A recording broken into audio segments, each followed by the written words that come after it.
What's going on, people? Welcome to another video. Now, I just dropped my new sample pack, Rave, on Splice. Now, before I get into the video, I want to demo a little preview thing from the pack so you guys know what Rave is all about.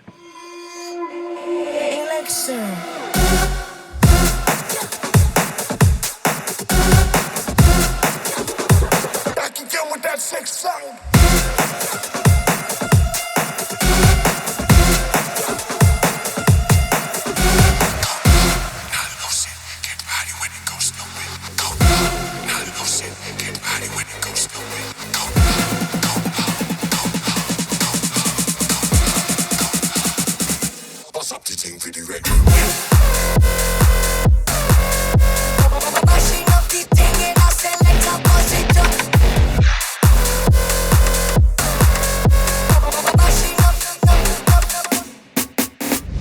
Now, in this video, I want to go over 5 tips for making rave, for making bass house, speed house, I think it's called, fast house, whatever. Just like up-tempo, 2020 sounding music. I'm gonna go over 5 things. Sound design stuff, effects, atmospheres, processing, plugins, mixing, and composition. First of all, before you watch this video, if you haven't watched my breakdown of my new track, I'ma Get It. I'ma get it when it beat. You should definitely do so, because that was initially the inspiration for this Rave sample pack. So without further ado, let's get into the first one. Sound design and plugins. Rave ting. So for a lot of the old school sounding stabs and synths, you could either sample them. If you're super blessed, you have access to old school synthesizers like Junos and old Roland stuff, but I don't, so I have them as software. Now, for this particular demo, I actually used a plugin called Rave Generator. Now, there are a bunch of different synths that you could try out for this genre of music. I know you can get a lot of free instruments like the Rave Generator, for example. There are also a bunch of newer synthesizers. Arturia has that Analog Lab plugin. You can get Nexus has a lot of good sounds for this. Yeah, basically it also depends on what kind of house music you're trying to produce. Like, are you trying to go for a Joyride, Jaws sounding with a like a bass lead type thing? Are you trying to go for a more abstract with a more like a synth lead type sound?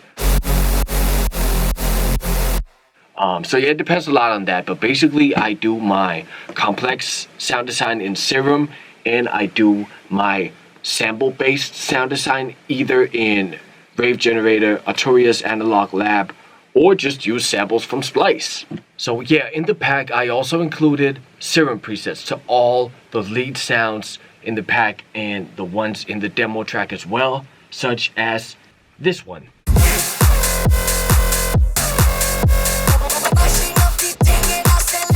Yeah, so let's move on to the next one. Effects and atmospheres. Rave ting.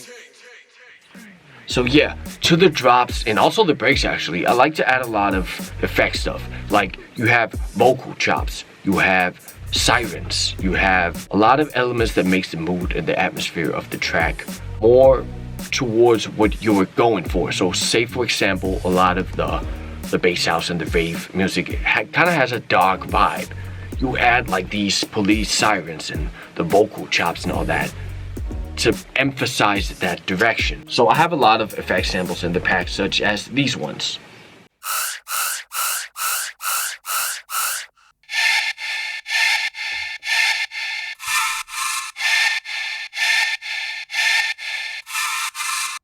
So yeah, a lot of stuff you can add in the background of your tracks and your drops, and it'll add a nice depth to your track.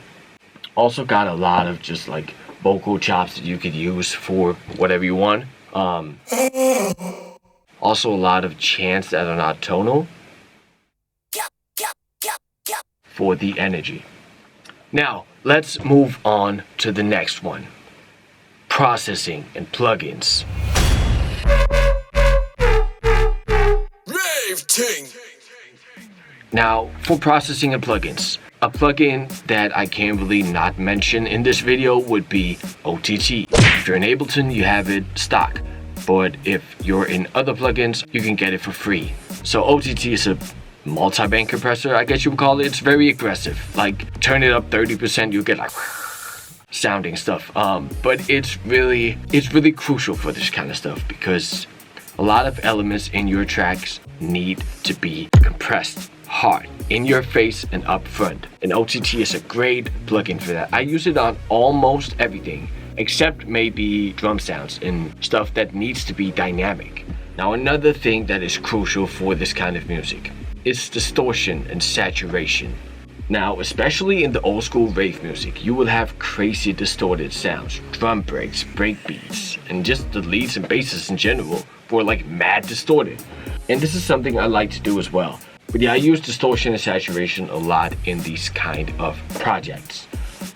Usually I would go for the black box plugin that you guys know I love if you watched the previous tutorial.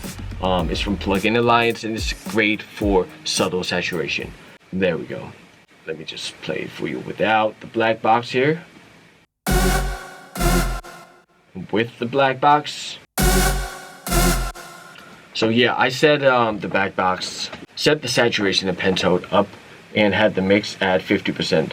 Added in some air over here and that adds such a nice sizzle to elements that are sounding a bit dull. Now, all of my leads in rave music basically has some sort of distortion, whether it's obvious, overly distorted, bit crush or something like that, or it's just like some subtle saturation. I have it on all my leads. Now for distortion, I would actually go for either the distortion within Serum, if it's for sound design, or I would go for the Logic's stock distortion, which is really good actually. I know Ableton has a pretty good distortion as well. Now if I don't do that, some plugins I usually use are the Fat Filter Saturn or the Decapitator from Sound Toys. So yeah, let's move on to the next one, sidechain. Very, very, very essential. For sidechain, there are multiple ways you can achieve this. You could do it within a regular compressor and just send it to your kick. But yeah, what I like to do is use external plugins, such as Nicky Romero's Kickstar. So for the fourth one, I want to talk about composition. Rave ting. Especially on your drop, because there are a few ways to do this depending on what sound you're going for. Say you have your drums straight, so everything is in the grid, everything is quantized. Don't be afraid to have your bass or your synth lead be in an odd rhythm. So in the pack I have an example of this.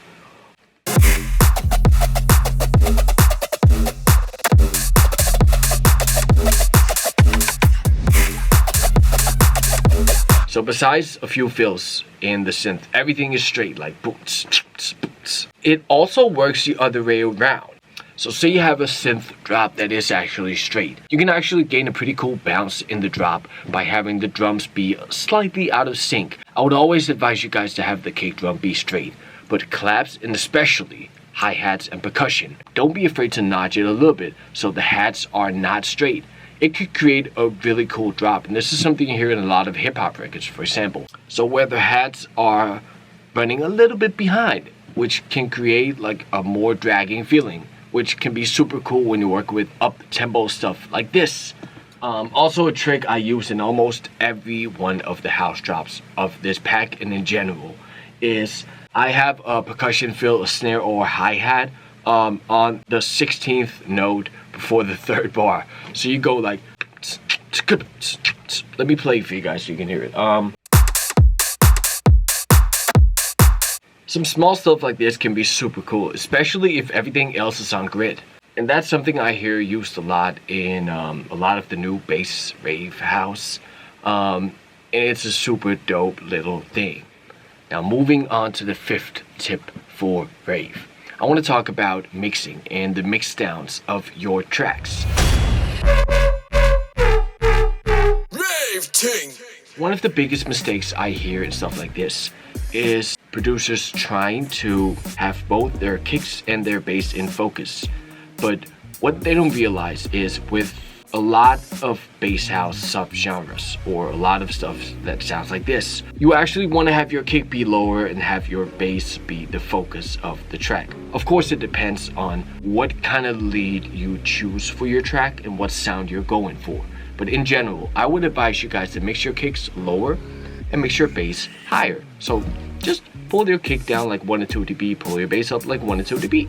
Because oftentimes I hear kicks and bass clashing and stuff like this. Even though you are sidechaining, it can still clash. So another thing I hear a lot, and also it depends on what kind of sound you're going for, but I like my claps to not have any lows at all and almost not have any mids. Because usually when you're producing bass house and rave sounds, you're having a lead that operates in the mid-range area, specifically if you have a bass lead sound. And there isn't any room for both a very MIDI snare or clap and a very MIDI bass or lead, obviously. So what I opt to go for in a lot of my tracks like this is a clap or a snare that operates mostly in the high end, such as these samples. These clap samples are pretty simple. I actually made a lot of them by either recording, pulling my claps into the wavetables in Serum, or actually synthesizing them from scratch. So I saturate all the claps a lot, so they still have that grit to them, even though they mainly operate in the high mids or the highs only. And this is something that really makes a difference in tracks like these because you free up a lot of frequency space in your mix, which basically allows for a cleaner mix, more headroom, and a better end result. A guy who's really good at this is Virtual Riot. You usually hear his mixes have like really clear separation of elements, even though it sounds cohesive, if that makes any sense. But yeah, he's very good at subtractive EQing to actually have every element sit so tight in the mix. And that's something this could help you with. Rave Ting. Now that sums it up for this little video. I just wanted to give some quick tips on rave music.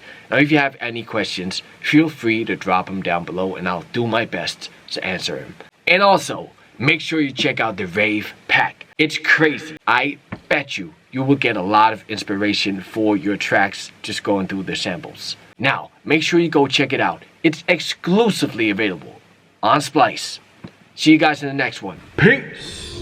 Baby, I'm a son.